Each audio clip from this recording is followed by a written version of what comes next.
بسم اللہ الرحمن الرحیم۔ السلام علیکم۔ ماں باپ کے ساتھ حسن سلوک پر قرآنی آیات کا ترجمہ ملاحظہ فرمائیں۔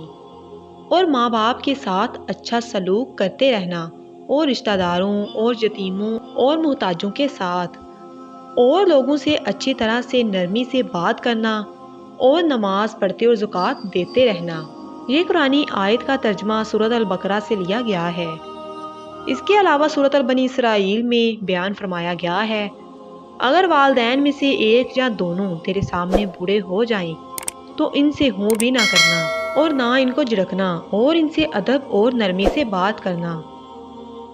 اس کے علاوہ سورۃ بنی اسرائیل میں ایک دوسری جگہ پر ارشاد فرمایا گیا ہے، اور محبت اور خاکساری سے ان کے آگے کندھے جھکائے رکھنا، اور ان کے حق میں دعا کرتے رہنا کہ اے میرے پروردگار، جس طرح انہوں نے میری کم سنی میں مجھے شفقت سے پالا ہے، اسی طرح تو بھی ان پر اپنی رحمت نازل فرما۔